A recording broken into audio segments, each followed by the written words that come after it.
Mr. Smith needed a larger house. His family was growing. Finding a new home was proving difficult. Then one day he saw it. A big, beautiful Victorian house at an unbelievably low price. He called the realtor immediately and scheduled a viewing. Inside, the house was even more impressive with high ceilings and intricate woodwork. He made an offer that day, and it was accepted. Little did he know this dream would soon turn into a nightmare. The Smith family moved into the house on a sunny afternoon. The movers unloaded the furniture. The girls, Mary and Tulip, explored their new home. Mary found the house's old-fashioned style a bit creepy, while Tulip was enchanted. Mrs. Smith was happy to finally have a big kitchen. Mr. Smith started planning home improvement projects. As the days turned into weeks, the family settled into their new life. They painted the walls, hung pictures, and tried to ignore the strange occurrences. It started subtly. Floorboards creaked when no one was around. Whispers seemed to emanate from empty rooms, and doors slammed shut on their own. The family dismissed these events, attributing them to the age of the house. They were in denial, refusing to acknowledge the unsettling feeling that was creeping into their hearts. One evening, Mr. Smith was exploring the attic. He stumbled upon a hidden room behind a dusty old wardrobe. Inside, the room was small and dark, with a single window casting an eerie glow. A clawfoot bathtub sat in the middle of the room, filled with old photographs and yellowed letters. A child's doll lay discarded, its porcelain face cracked. He felt a cold shiver run down his spine. The room felt heavy, filled with unseen sorrow. He picked up a photograph of a young boy with sad eyes dressed in old-fashioned clothes. The boy stood beside a woman who Mr. Smith assumed was his mother. He looked at the other photographs. They were all of the same boy who looked increasingly gaunt and afraid. Mr. Smith felt an inexplicable sadness. He carefully placed the photograph back in the tub and left the room, locking the door behind him. He decided not to tell his family about his discovery. He couldn't shake off the feeling of unease that clung to him. It was as if he had awakened something in that room, something best left undisturbed. The discovery of the hidden room seemed to stir something within the house. The strange occurrences escalated, whispers became murmurs, slamming doors turned into disembodied footsteps. Objects moved inexplicably. The girl started having nightmares. Mary refused to sleep alone, and Tulip claimed to see shadows dancing on her bedroom walls.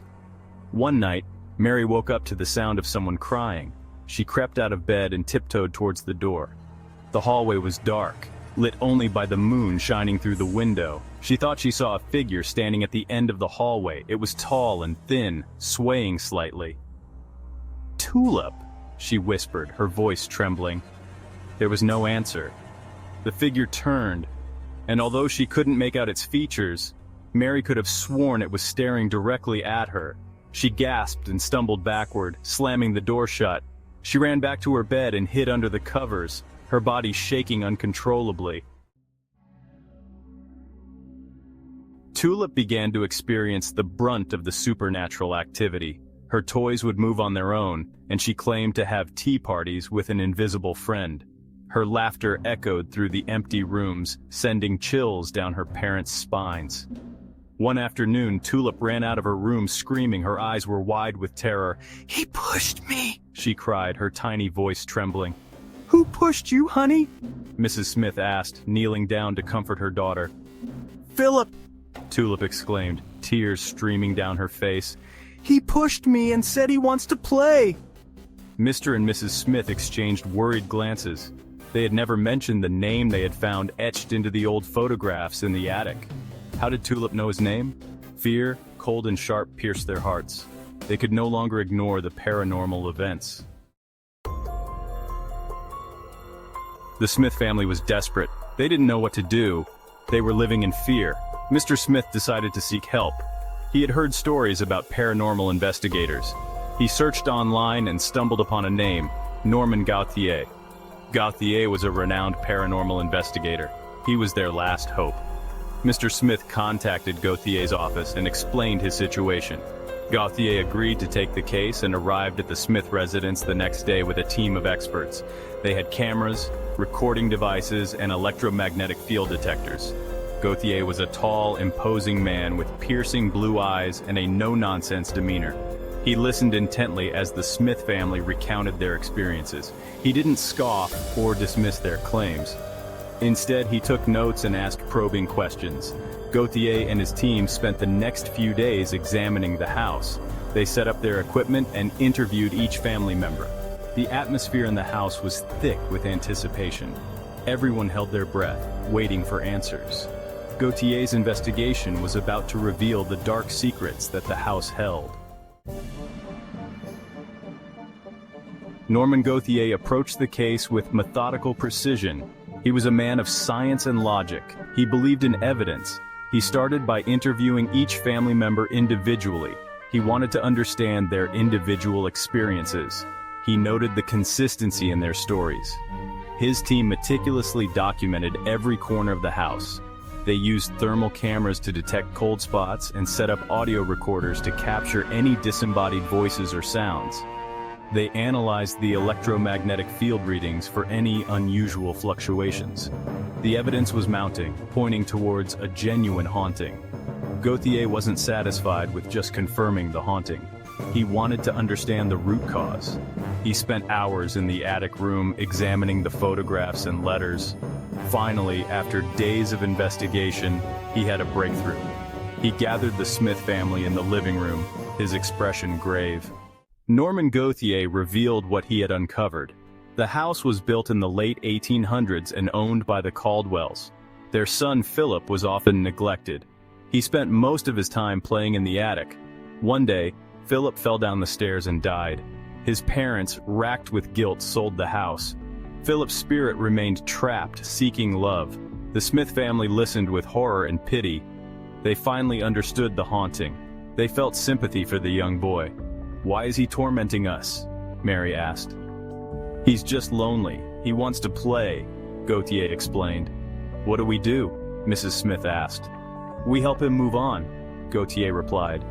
The Smith family agreed to help him find peace.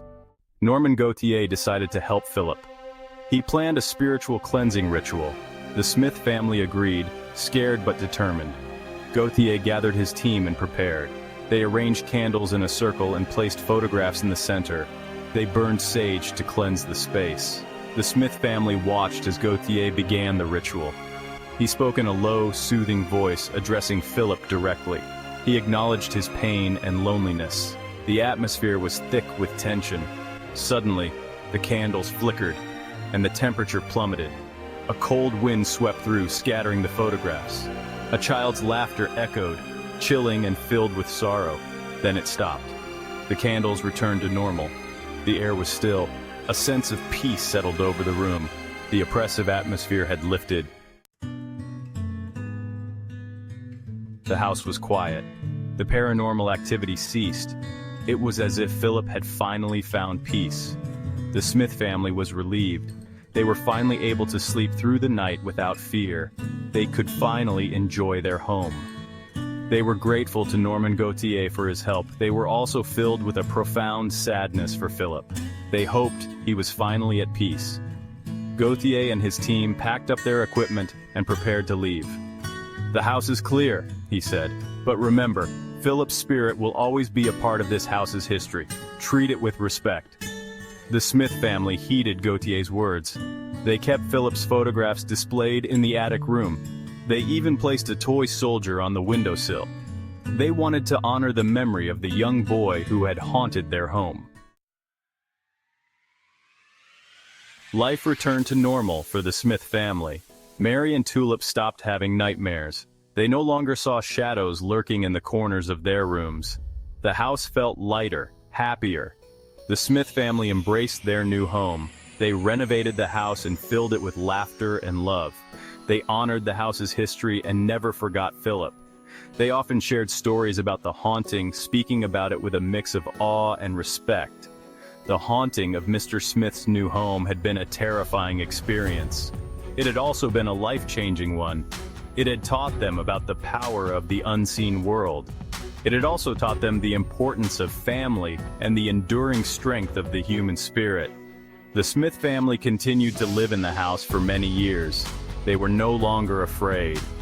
They knew that they shared their home with a young boy named Philip and treated him with respect.